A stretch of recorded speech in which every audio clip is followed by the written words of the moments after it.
Hey there, welcome to Virtual Back to School Night. I'm Doug Vomsteeg and I'm an AP US History teacher. Let's dig in. A little bit about me. I started here at school in 1993 when I had a full head of hair, and now look at me, a lot more years worn, but I still love going to school every Monday, and by Friday I'm a little weary, but generally very happy and excited to be teaching your child, still after all these years. Been married to my wife since 1994, a Santa Cruz native, so that's where you can see a picture of me with some of the redwoods there behind. I have two boys that have gone through the Golden Bear experience, so I know what it's like not only to be a teacher, but I also know what it's like from the perspective of a parent, and we've been living in Murrieta for quite a few years now. It's great to live so close to home and be part of the community that you live and serve and work in. A promise to your child, first, to be flexible. I know life happens. I know family members get ill, grandparents have challenges. All I ask for is that a little bit of conversation with me, and I'm going to be as flexible as I can with due dates and other things. I want to listen with empathy, knowing that students in this time and generation are taxing themselves with sports and volunteer hours and taking 3 or 4 AP classes and trying to get in the right college. So I yearn to listen with empathy. I strive to make it definitely a lot of fun between the jokes I tell, the whimsical stories that I think are kind of funny or connect to the material. I want to make history seem to come alive with that aspect. I need to develop their skills. This is an AP class, so these skills I'm talking about are to prepare them for college. I will develop consistency and routine with whether we're using Canvas as a platform or some other medium, that they will know clearly what they're doing week to week and when things are due. And lastly, I will assume their good intentions, that we build a community of trust and that they're always going to want to make the best choices, whether taking materials online, tests online, etc. They're going to do whatever they can to get ready for college. A little bit about this course is that we cover everything from GW to GW. Literally almost 500 years of history with great breadth and depth that we have to go in. And regrettably, this course isn't something that I came up with. This is something that's been designed for over 30 years, where we have to cover that much history in 9 time periods over 125 days. Not a lot of time to even breathe. So it's my job to set the course and set the cadence, and I set at a brisk cadence. Why? Because I know we have to do all this by the 3rd week of April in order for us to have enough time to prepare for the exam. What are some challenges about this course? Well, 1, it does go at a brisk pace, and 2, it goes at a tremendous depth and breadth that they probably won't have heard many of these things or experienced these things, and hopefully that comes off as very exciting for them to learn because it is a college class after all. But on the other hand, some of the people might be going, oh my gosh, do we need to know this much about American history? Either way, I want to apologize because I think it's kind of cool and kind of exciting to know about that. Another key thing that they need to know that's hard about this course is the mastering a new set of historical thinking skills, and which of them, many of them are likely unfamiliar.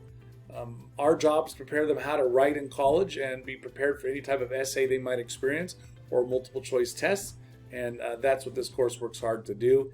And they also, it's challenging to demonstrate a knowledge of the material, the content. So essentially, this class is about skills and content. It's basically history through the lens of some English as well. We do this scaffolded learning where, in kindergarten and 1st grade, they started where the teacher does everything.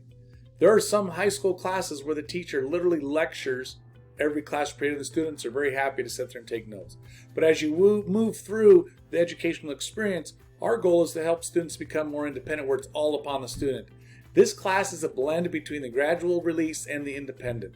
We call this the blended, and flipped learning model, and where we do a lot of video and instruction online, just like a community college class or a 4-year school university might offer, and then where we do the skills and the discussion and the debates in class. This is a little bit about our textbook. This book is designed to help them integrate the information with pre-existing knowledge. It weaves skills and content with a tremendous skill and acumen. It helps students overcome the anxiety about essays because they give tremendous amounts of practice, practice, and practice. And finally, this textbook partially was written by a man named Jason Stacy, who was and is an AP U.S. history instructor for like 25 years. And he has written numerous aspects of this textbook using his knowledge of skills over the years to prepare students for the AP exam. Now, as I mentioned earlier, this is a flipped classroom model, which that means is the bulk of the instruction is done online. There's a lot of merit behind that. It's going to prepare them for a community college or the university. If students are out, they can still get the instruction. If illnesses or things kind of develop around your home, know that learning will still continue. But during class is where we then engage in the material, we discuss, we have Socratic seminars, we do Q seminars, we do workshops, we do debates. That's kind of where the fun takes place and making hopefully learning exciting for them. And lastly, most of these assignments are assigned on Sunday and they have a whole week to complete them. So often it's all smiles during the week, but come weekend come the tears because they procrastinated in getting them done. So hopefully, Mom and Dad, you're not going to fall prey to them every Sunday night just starting to tear up and say, this Mr. Baumstieg is the meanest guy on earth. Well, just clarify with them why I'm mean, but mostly it's because they've procrastinated. And what types of assignments should you expect your child to complete? Well, we have about 180 minutes of homework a week. That's with watching the videos. That's with the reading they need to do. That's with some other alternate assignments they need to do. Yes, there is some videos, as I mentioned before, about 45 minutes, 15 pages of textbook reading per week with about 2 pages of Q notes. That's like a Cornell note and the SQ3R combined. That becomes a great review sheet later as we go through the year and prepare for the exam in late April and early May. Well, what type of assessments do we use? Well, we have open notes reading quizzes that use the platform, the Ed Puzzle. We will do bi-weekly writing skills and bi-weekly historical thinking lab skills that look at either how to write and develop various essays or also how to evaluate primary sources. We will obviously take unit tests, essay, and multiple choice test questions that are mimicking and duplicating what they will have for the main exam in May. And just be on the note that if your child thinks they're sneaky and if they're kind of think they're sly, that they're just going to kind of tell you that they need to miss a particular day. They need to know that unless it's a school related absence or a doctor's visit, if they miss school, I'm going to give them a different test. So it's best to their interest to be there for those test days. And grading policies. I use point totals only. I'm not the brightest tool in the shed when it comes to math, so I like to keep it simple so we don't use percentages there. I do offer, I don't like to call it extra credit, but for the simplicity of things, we call it extra credit following each unit exam and prior to 9-week, so progress reports and the end of the semester, students have an opportunity to earn these points by doing projects or review guides to help them feel successful in the material and hopefully successful in this class for a grade. And my promise to you is that I will typically have the grade book updated every week in Canvas, just so students are aware of where they stand in class.